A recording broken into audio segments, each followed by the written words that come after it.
Hello বন্ধুরা, আশা করি সকলে অনেক ভালো আছো। আজ আমি তোমাদের একটি অসাধারণ মুভি দেখাতে চলেছি। এই গল্পটি একটি গ্যাংস্টারের, যে কিনা তার বসের গার্লফ্রেন্ডের প্রেমে পড়ে যায়। কিন্তু যখনই গ্যাংস্টারের বস এই কথাটি জানতে পারে, তারপর থেকেই আন্ডারওয়ার্ল্ডে অনেক সমস্যা তৈরি হয়। তো গ্যাংস্টার কি তার বসের গার্লফ্রেন্ডকে পাবে, বা সেই মেয়েটি কি তাকে অ্যাকসেপ্ট করবে? চলো এটি জেনে আসি এই ভিডিওতে।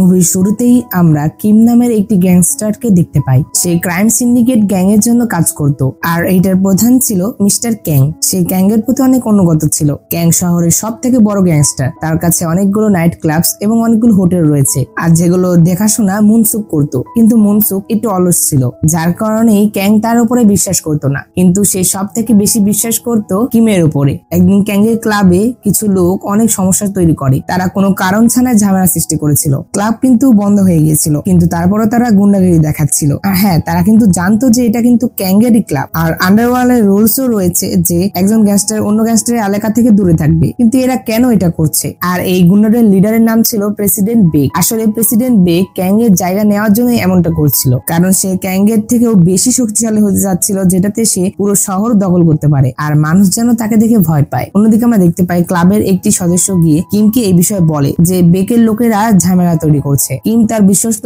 সঙ্গী মিনকে নিয়ে তাদের কাছে যায়, আর তাদেরকে এটা ওয়ার্নিং দিতে থাকে যে ক্লাব কিন্তু বন্ধ হয়ে গেছে, তারা যেন এখান থেকে চলে যায়। কিম তাদেরকে সেখান থেকে যাওয়ার জন্য 3 সেকেন্ড সময় দেয়, কিন্তু বেগের লোকেরা তো কিমে অনেক হালকাই মনে করেছিল, যার জন্য কিছুক্ষণের মধ্যেই কিমের সাথে তাদের ফাইট শুরু হয়ে যায়। এটা যে কিমের তো কিছু হয় না, কিন্তু বেগের লোকেদের তো হাড়ি গুঁড়া হয়ে যায়। আর ক্যাম্প মেম্বারের কাছে তাদের মার খেয়ে আসাটাও এটা অনেক লজ্জাজনক, কারণ তাদের আন্ডারওয়ার্ল্ডে অনেক সম্মান ছিল। কিম বেগের লোকেদের মেরে বেগের ইগো হার্ট করে দিয়েছে, তার মানে খুব তাড়াতাড়ি গ্যাং ওয়ার শুরু হয়ে যাবে। এর পরের দৃশ্যে আমরা দেখতে পাই কিম ক্যাঙ্গের সাথে বেগের বিষয়ে কথা বলছিল। কিম বলে যে এরা যে কোনো পর্যায়ে যেতে পারে, তারা ড্রাগের ব্যবসা খোলাখুলি করছে। তাদের মিটিং এ অনেক সিরিয়াস কথাবার্তা হচ্ছিল, কিন্তু যখনই মনসুক চলে আসে আর তাদের মিটিং এ বাগড়া দেয়। নিজের বসের সাথে কেমন ভাবে কথা বলতে হবে বা আচরণ করতে হবে এটা মনসুকের জানা ছিল না, যার জন্য ক্যাং তাকে সেখান থেকে তাড়িয়ে দেয়, আর সে যেন তার সাথে কথা বলা আর সম্মান দেওয়াটা শিখে নেয়। আর এই কারণে মনসুক কিমকে অনেক ঘৃণা করত, সে তাকে পছন্দ করতো না। আর এটিও একটি কারণ ছিল যে ক্যাং সব থেকে বেশি বিশ্বাস করতো কিমকে এবং তাকে ভালোবাসতো। ক্যাং কিছুদিনের জন্য সাংহাই যাবে, যার জন্য সে কিমকে বলে যে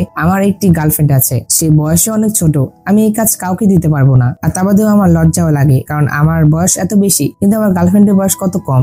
আর আমার মনে হয় যে আমার গার্লফ্রেন্ডের কোনো ইয়ং ছেলের সাথে রিলেশন রয়েছে, সে আমার পেছনে তার সাথে দেখা করে, আর এই জিনিসটাই ক্যাংকে হার্ট করে। আর যার জন্য এই 3 দিন যেন কিম তার গার্লফ্রেন্ডকে দেখে শুনে রাখে, সে কখন কোথায় যাচ্ছে এবং কার সাথে দেখা করছে। আর যদি কোনোদিন তুমি আমার গার্লফ্রেন্ডকে কোনো ছেলের সাথে কোনো খারাপ অবস্থায় দেখতে পাও, তাহলে তুমি তাদেরকে তখনই মেরে ফেলো, আর তা না হলে তুমি আমার সাংহাইওয়ালা সেই নাম্বারে কল করো, আমি নিজে তাদের বিচার করব। ক্যাং কিমকে এই কাজটি দিয়েছিল কারণ ক্যাংয়ের টিমে কোনো ভালো লোক ছিল না বা কোনো বিশ্বস্ত লোক ছিল না কিম ছাড়া। তো যেই কথা সেই কাজ। এর পরবর্তী দিনে কিম চলে যায় তার বসের গার্লফ্রেন্ডের বাড়িতে। তো তার বসের গার্লফ্রেন্ডের নাম ছিল হিসু। হিসু দেখতে অনেক সুন্দর ছিল। কিম তাকে ক্যাংয়ের দেওয়া সেই গিফটটি দেয়, যার মধ্যে একটি ল্যাম্প ছিল। হিসুর কাছে তো এই ল্যাম্পটি অনেক ভালো লাগে, সে সেটা ভালো করে সংরক্ষণ করে রাখে। ক্যাং হিসুকে একটি লাক্সারি লাইফ দিয়েছে, আর তার পরিবর্তে ক্যাং তার কাছে বিশ্বস্ত চায়। কিন্তু আমরা কিমকে দেখতে পাই সে তো হিসুর প্রেমে হাবুডুবু খাচ্ছিল। সে তার সৌন্দর্য দেখে আর নিজেকে কন্ট্রোল করতে পারে না,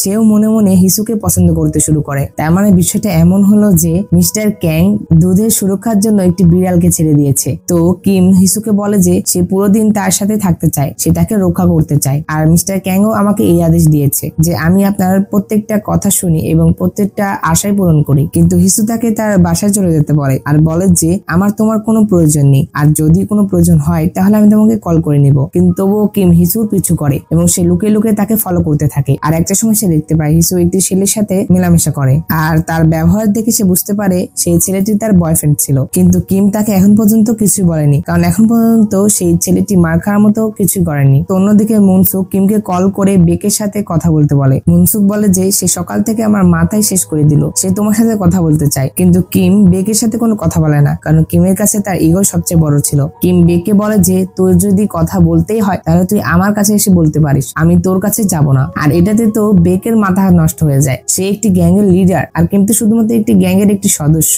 আর সে তার কাছে অপমানিত হলো। সে তার এই রাত্রি তার নিজের লোকেদের উপরে ঝাড়তে থাকে। তখন বেক সাং নামের একটি লোককে হিসুকে কল করতে বলে। সাংকে এটা তোমরা একটু পরে জানতে পারবে। পরের দিন হিসু কিমকে কল করে, কারণ হিসুর মিউজিক ক্লাস যেতে হতো। হিসু কিমের সাথে কথা বলার চেষ্টা করে, কিন্তু কিম এটা জানতো না যে মেয়েদের সাথে কিভাবে কথা বলতে হয়, যেমনটা আমি নিজেও জানি না। তো এই কারণে হিসু কিমকে বোরিং বলে। কিম হিসুকে জিজ্ঞাসা করে যে তুমি ক্যাং এর সাথে কিভাবে দেখা করলে, আর তখনই হিসুর একটি ল্যাম্প পছন্দ হয়ে যায় আর ক্যাং এর বিষয়ে কথা বলাটা বন্ধ হয়ে যায়। এরপরে হিসু স্টুডিওতে মিউজিক প্লে করে, আর এটি দেখে তো কিম তার উপরে আরো ফিদা হয়ে যায়। আর এই ফিলিং কিমের এই প্রথমবার এসেছিল, আর হিসু কিমের সর্বপ্রথম ভালোবাসা হয়ে গেল। এরপরে মনসুন কিমকে কল করে আর তাকে বলে যে তোমাকে সাং নামের একটি লোক খুঁজতে এসেছিল, তুমি তাড়াতাড়ি হোটেলে চলে আসো, কারণ বেক তোমার অপেক্ষা করছে। আসলে এই বেককে মনসুকই ডেকেছিল। এরপরে কিম যখন সেখানে যায় তখন মনসুক কিমকে বলে যে তুই বেকের কাছে ক্ষমা চা, যে তুই ওই দিন রাতে ভুল করে তার লোকেদের মেরেছিলিস। তাহলে কথা এখানেই শেষ। কিন্তু কথা তো কিমের ইগোর ছিল। কিম আরো উল্টো বলে যে আমি জানি যে সেই লোকগুলো তোরই ছিল,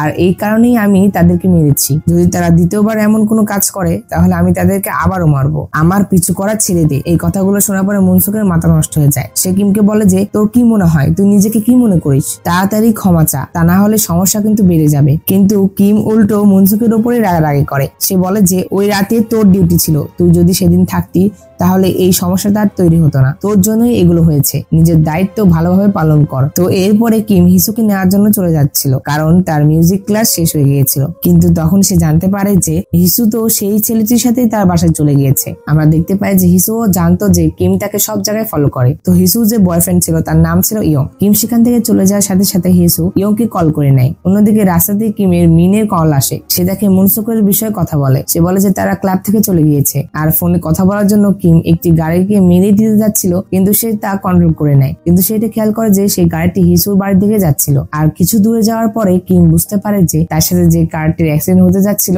সেই কারটি ইয়ং এর ছিল, যার কারণে সে আবারও হিসুর বাড়িতে চলে আসে।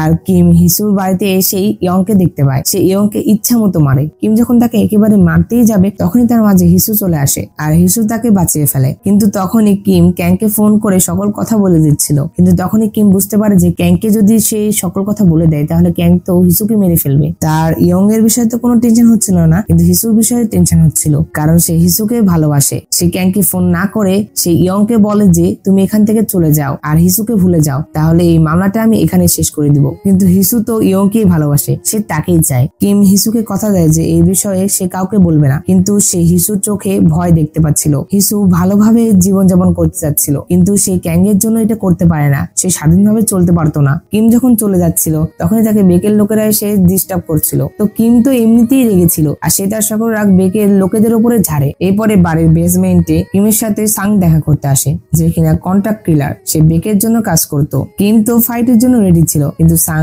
কিমকে বলে যে তুই বেকের কাছে ক্ষমা চেয়ে নে, তাহলে তোর কিচ্ছু হবে না। বেক তোর কাছে ক্ষমা শুনতে চায়, কিন্তু কিম তাকে গালি দিয়ে সেখান থেকে চলে যেতে বলে। আর তখন সাং বলে যে তাহলে তুই এটা ভেবে নে, যদি এখান থেকে আমি চলে যাই আর এরপরে যা হবে এটার দায় কিন্তু তুই নিজে থাকবি। এরপর আমরা ক্যাংকে দেখতে পাই যে কিনা সাংহাই থেকে আবারও ফিরে এসেছিল, কিন্তু ক্যাং সকল তথ্যই বা সকল খবরই জেনে গিয়েছিল, কারণ সে কিমের সাথে সাথে আরো একটি লোককে কাজে লাগিয়েছিল তাদের দেখাশোনা করার জন্য। কিম হিসুর জন্য অনেক টেনশন করছিল। সে বারবার হিসুকে কল করছিল, কিন্তু হিসু তার কল উঠায় না। আর এই বিষয়টা ক্যাং এর অনেক অবাক লাগে যে কিম তাকে কেন এতবার কল করছে। এরপরে রাতে কিমের ঘরে সাংয়ের লোকেরা অ্যাটাক করে দেয়, আর এরপরে সাংয়ের লোকেরা তাকে ধরে তার আড্ডায় নিয়ে যায়। তখন আমরা জানতে পারি যে সাং বেকের কথা অনুযায়ী কিমকে সেখানে তুলে এনেছে। তো সাং কিমকে একেবারে কেটে ফেলতে যাচ্ছিল। তখনই কিম তাকে বলে যে আমার গ্যাং তোকে ছাড়বে না। তখন বেক কিমকে বলে যে আরে এই কাজটি তো তোর গ্যাংই করিয়েছে। আর তখনই ক্যাং বেককে কল করে আর তাকে বলে যে কিমকে আমার কাছে নিয়ে আয়। তখন বেক কিমকে ক্যাং এর কাছে নিয়ে আসে। তখন ক্যাং কিমকে বলে যে তুই এটা কেন করলি, তুই ইয়ং আর হিসুকে মারতে পারতি। তখন কিম বলে যে তারা দুজনে আমাকে প্রমিস করেছিল যে তারা একে অন্যের সাথে আর দেখা করবে না, কিন্তু ক্যাং এটা জানতো যে কিম হিসুকে ভালোবেসে ফেলেছে, আর যার জন্য কিম হিসুকে মারেনি। মিস্টার ক্যাং কিমের মুখ থেকে আসল কথা শুনতে যাচ্ছিল যে সে হিসুকে ভালোবাসতো, আর যার কারণে সে তাকে মারেনি। কিন্তু কিম তো এটা স্বীকার করেই না, যার জন্য ক্যাং মুনসুককে আদেশ দেয় যে সে যেন কিমকে অনেক টর্চার করে মাটিতে দাফন করে দেয়। ক্যাং কিমের মুখ থেকে সত্য কথা জানতে চাচ্ছিল যে কিম হিসুকে ভালোবাসে, কিন্তু যখন কিম এটার সঠিক উত্তর দেয় না তখন ক্যাং রেগে যায়। তো মুনসুক কিমকে অত্যাচার করার একটি উপায়ও বাদ হয় না। সে তাকে প্রচুর টর্চার করতে থাকে, সে একটি সুযোগও বাদ দেয় না। আর সে তো এতদিন ধরে এই সুযোগেরই অপেক্ষায় ছিল, কারণ সে তো কিমকে অনেক ঘৃণা করতো। এক পর্যায়ে সে কিমকে একটি জায়গায় দাফন করে দেয়, কিন্তু কিম অনেক কষ্ট করে মাটি থেকে বের হয়ে আসে। তার কারণ সেখানে বৃষ্টি হচ্ছিল, মাটি নরম ছিল, যার জন্য সে উপরে উঠতে পেরেছিল। তখন মুনসুক কিমকে আরো একটি সুযোগ দেয় আর তাকে বলে যে তোর হাতে আর 15 সেকেন্ড আছে, তুই চাইলেই এখনই ক্যাংকে সত্য কথা বলে এখান থেকে চলে যেতে পারিস। ক্যাং শুধুমাত্র তোর মুখ থেকে সত্য কথাটা শুনতে চাচ্ছে। কিন্তু আমরা দেখতে পাই কিমের ইগো এখানে সবচেয়ে উপরে ছিল, সে কোনো মতে এটা স্বীকার করবে না। আর আমরা দেখতে পাই সে মুনসুককে মেরে এবং সেখানে থাকা সকল লোকদের মেরে গাড়ি নিয়ে সেখান থেকে পালিয়ে যায়। কিম এতদিন ধরে ক্যাং এর জন্য বিশ্বস্ত ভাবে কাজ করছিল, কিন্তু যখন বিশ্বস্ত শেষ হয়ে যায় তখন এটা অনেক খারাপ একটি দিকে চলে যায়। অন্যদিকে ক্যাং সিন্ডিকেটের মিটিং করছিল, সে কিমের বিষয়ে কথা বলছিল। তখন বেগ বলে যে তোমার কিমকে ভালোভাবে হ্যান্ডেল করা উচিত ছিল। আর তখন ক্রাইম সিন্ডিকেটও এই কথা বলে, আর তারা এই কথা এই জন্যই বলেছিল কারণ তারা কিমকে অনেক ভালোভাবে চিনে। তারা এই সিন্ডিকেটটি অনেকদিন ধরে চালাতে যাচ্ছিল, আর যার জন্য তারা কোনো রিস্ক নিতে যাচ্ছিল না যে কোনো ছোট্ট কারণে তাদের এটা যেন বন্ধ হয়ে যায়। ক্যাং এর জন্য ক্রাইম সিন্ডিকেটের সমস্যা তৈরি হয়ে যায়, আর কিম এখন কোনো মতেই ক্যাংকে ছাড়বে না, কারণ বিষয়টি বিশ্বস্ত এবং ভালোবাসা ছিল। কিম এখন ক্যাংকে মেরে তার ভালোবাসা পূরণ করবে, আর ক্যাং এর মরার সাথে সাথে হিসু স্বাধীন হয়ে যাবে। কিম মিনকে কল করে নিজের জন্য কিছু টাকা আনতে বলে, কারণ কিমের গান কেনার ছিল। কিম গিয়ে গান লিডারের সাথে দেখা করে, কিন্তু গান লিডার লি সবকিছু জানতে চাচ্ছিল যে কিম কার জন্য কাজ করে আর এই গান তার কার জন্য দরকার। তখন কিম একটি হ্যান নামের গ্যাংস্টারের নাম নেয়। সে বলে যে আমাকে হ্যান পাঠিয়েছে, আমি তার জন্য কাজ করি, আমাকে হ্যান একটি মিশন দিয়েছে। তো গান দেওয়ার আগে গান লিডার হ্যানকে কল করে, কিন্তু তখন তো হ্যান সত্য কথা বলে দেয়। হ্যান বলে যে ওই আমি তো কোনো লোককে পাঠাইনি। সত্য জানার পরে গান লিডার লি কিমকে মারতেই যাবে, কিন্তু তার আগে কিম তাদেরকে মেরে ফেলে আর সেখানে থাকা 3 জনকেও মেরে ফেলে। এরপরে কিম চলে আসে বেগের কাছে। কিম তো বেগের উপর অনেক রেগেছিল, যার জন্য সে তাকে মেরে ফেলে। অন্যদিকে আমরা ক্যাংকে দেখতে পাই সে মিনকে মেরে ফেলেছিল, কারণ সে জানতো যে মিন কিমের বিশ্বস্ত ছিল। অন্যদিকে আমরা দেখতে পাই কিম হিসুর জন্য সেই রেড কালারের ল্যাম্পটি পাঠায়, আর যেটা দেখে হিসু বুঝতে পারে যে কিম তাকে ভালোবাসে আর এটি সেই পাঠিয়েছে। এরপর দেশে দেখতে পাই কিম মুনসুককে মেরে ফেলে। সে তাকে মারার পরে ক্যাং এর কাছে আসে, আর সে ক্যাংকে গান পয়েন্টের সামনে নিয়ে বলে যে আমি তোর জন্য 7 বছর ইমানদারি ভাবে কাজ করেছি, কিন্তু তুই আমাকে এটা কি দিলি। আর ক্যাং তো বুঝতে পেরেছিল যে কিম এগুলো হিসুর জন্য করছিল, যাতে তার মরার পরে হিসু স্বাধীনভাবে ঘুরতে পারে। ক্যাংকে মারার পরে কিম ক্রাইম সিন্ডিকেটের